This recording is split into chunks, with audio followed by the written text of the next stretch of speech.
Entrevistas con María Beatriz. Los colombianos nos enorgullecemos de los artistas que hoy en día son ídolos en el mundo entero.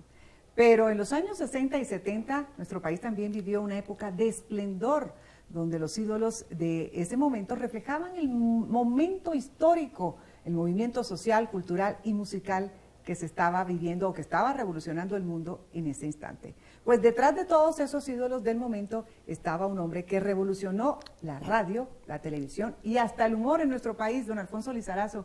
Bienvenido y gracias por estar con nosotros. Muchísimas gracias, muy generosa. No, para nada, es solamente la constancia de lo que muchos colombianos tienen en sus mentes, porque la mayoría recuerda, por supuesto, esa última etapa en que usted estuvo en Sábados Felices, que fue que marcó una era, pero también hay que contar que usted empezó en la radio, ¿no? Sí, a mí me tocó empezar por el comienzo.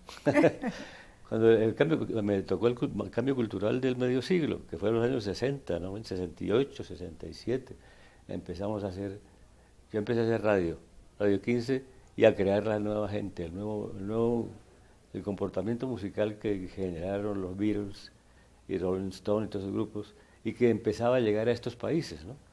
Y entonces a mí me tocó manejar el grupo de emisoras que era para los quinceañeros, que se llamaban la Radio 15. Eran 5 emisoras en Bogotá, Medellín, Cali, Barranquilla y Bucaramanga.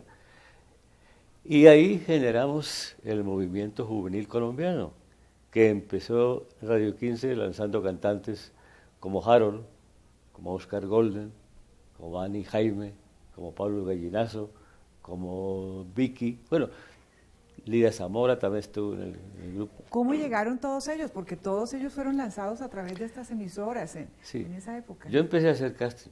El primer casting me encontré con Harold, que resultó ser un buen músico, un gran guitarrista. Entonces puse a Harold como jefe de música, como el director musical de la música de la nueva ola, y él me ayudó en la búsqueda más. El segundo fue Oscar Golden, pues Ani Jaime, Álvaro Román, Kenny Pacheco, bueno, todos, los flippers, los speakers, todos fueron saliendo ahí, y todos promovidos por Radio 15. Era la emisora que promovía a los quinceañeros, y empezamos a llegar con mucha fuerza.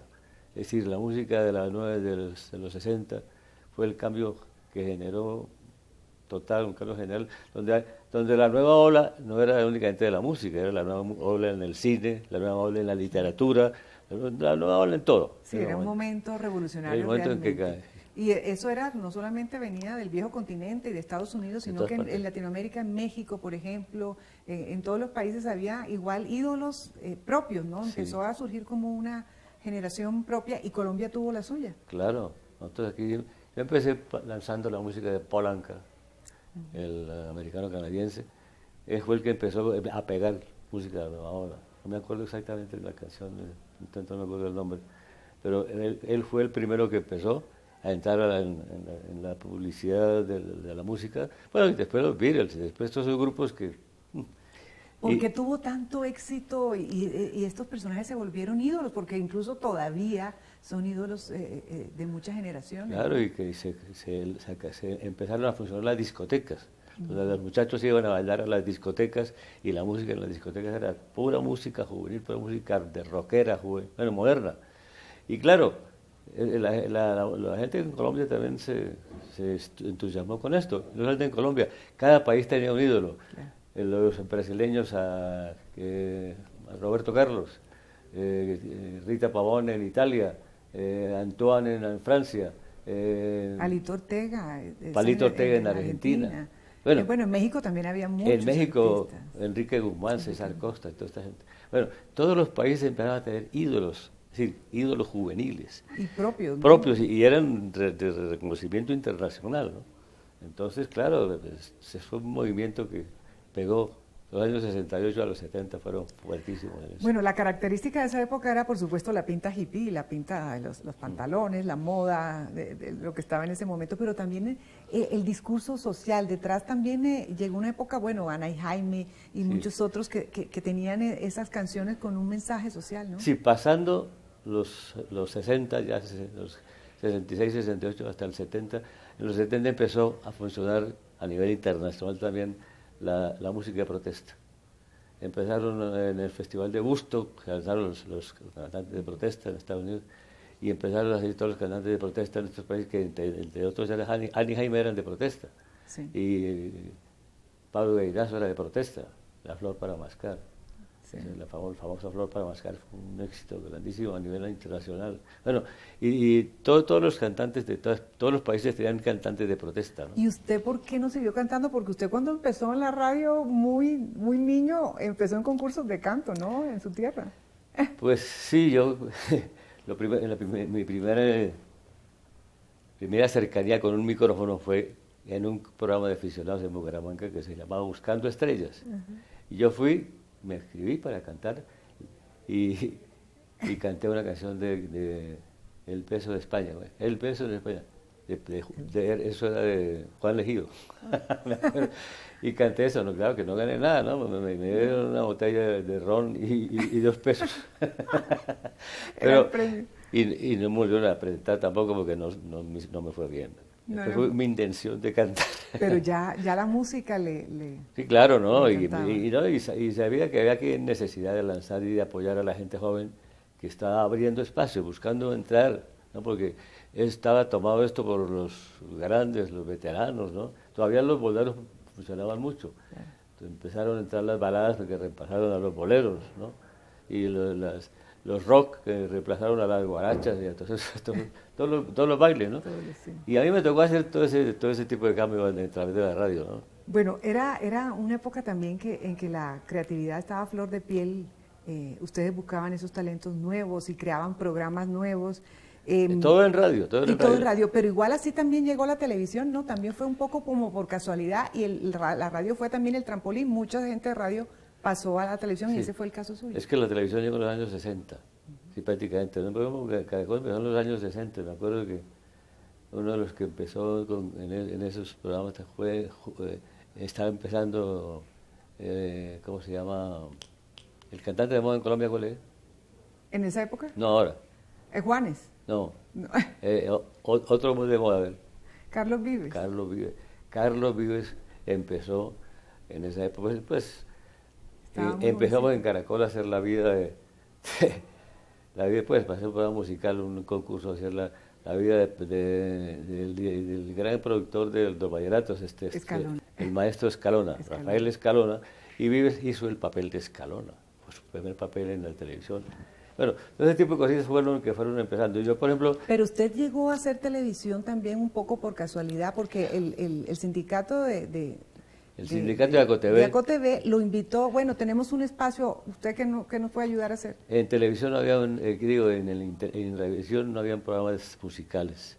Entonces yo me decidí a hacer un programita musical y entonces les gustó lo que yo propuse, un programa que llamaba Buscando, que era los domingos, que se llamaba Hola, ¿qué tal? No sé, algo así, ¿no? Y yo presentaba a algunos cantantes de la nueva ola, ¿no? Y ahí empezaron a llegar los cantantes y Caracol no estaba en televisión, pero había otras cadenas en las que ya estaba ahí en revisión empezando a producir. Sí. Y a mí me llamaron los del sindicato a decir, hombre, todo eso que hace usted en la radio, hágalo aquí, pues nosotros le damos un espacio en revisión. Y los sábados de 5 a 6 de la tarde me dieron un espacio. Y empecé a pasar ahí a hacer un programa que se llamaba Juventud Moderna y presentar a los cantantes de la nueva ola. A raíz de eso, entonces, a mí cada vez que había una licitación en televisión, me llamaban a mí y me daban la licitación y me daban los espacios. Entonces, no, es que yo soy de Caracol, yo tengo que ayudar a que Caracol entre en televisión. Y me dieron una licitación a mí y yo se la pasé a Caracol. Y ahí empezó Caracol como Caracol Televisión, porque Caracol no tenía intención de decía que eso se demoraba mucho en pegar, eso no. Y empezó ahí. Y entonces nos dieron un espacio, una vez un espacio para hacer un programa de humor, que era con Montecristo y los tolimenses. Y a mí, un programa para hacer un programita musical. Y resulta que yo salí con mi programa musical, que era de la nueva ola. ¿Que era lo suyo? Sí, pegaba, y eso estaba pegando. Y en Montecristo y los tolimenses duraron con el programa 2 meses y renunciaron. Porque dijeron, no, aquí gastamos todo nuestro repertorio y después no nos contratan para hacer shows en ninguna parte y renunciaron. No, tampoco era que creía mucho en la televisión Pero tal entonces vez. en Caracol me dijeron, usted tiene que manejar eso. Es decir, si nosotros no hacemos el programa de humor, vean, nos sacan una multa porque Claro. fue una licitación, entonces tenemos que pagar de todas maneras. Haga alguna cosa. Entonces fue cuando me inventé yo Sábado Felices. Y empecé a hacer Ay, Sábados nació Felices, Sábado Felices. porque... Que tenía en ese momento música y humor, era como sí, la mezcla, y ¿no? aparte Montecristo y otras veces habían renunciado porque no, decían que eso se quedaban en su repertorio. Entonces empecé a hacer, incluyendo algunos cantantes de vez en cuando, empecé a hacer Sábados Felices donde incluía los cómicos. El primero que yo llevé para allá fue al embolador, el que embolaba frente a Caracol. Hay muchos años. que era el ¿Era mocho. un embolador? Era embolador, sí, pero cuando estaba embolando contaba chistes muy buenos, ¿no? Sí. Entonces yo me acordé, yo tengo que buscar la gente para llevar al programa, ¿no? Me encontré con, Hugo Patiño, que era un vendedor de abrasivos, de líricas por todos lados, el flaquito Agudelo, que trabajaba en un barcito. Entonces ahí lo encontré. Y al Mochito, le dije, usted está muy bueno para Muy echar buen chistes, contar venga, ¿no? Y nos inventamos al inspector Carlos Ruanini de La Mochera. Y empezó a pegar. Y empezamos a hacer el concurso del programa de televisión con concurso, con que la gente participara y los dando premios y toda cuentachistes, cuestión. Y ahí me encontré a la gorda Fabiola sentada en primera fila, riéndose como una gorda. Y entonces le digo, no, venga, usted haga reír desde aquí. Entonces la gorda Fabiola la metí al programa. Todo lo fue sacando de la gente, todo lo fui sacando hasta que armé un buen grupo, ¿no? Un buen grupo que incluso hasta Todavía muchos de siguen ellos todavía siendo... están muy vigentes. Pero bueno, hay que seguir con esta historia porque hay mucho más que contar de todo lo que ha hecho Alfonso Lizarazo en la radio y en la televisión de nuestro país. Vamos a hacer una pausa en este momento, pero ya regresamos para hablar también de todos esos personajes, de lo que está haciendo en este momento don Alfonso y para recordar un poco a Jimmy Modesto con su Bestial. Ya regresamos. Ya regresamos con Entrevistas con María Beatriz.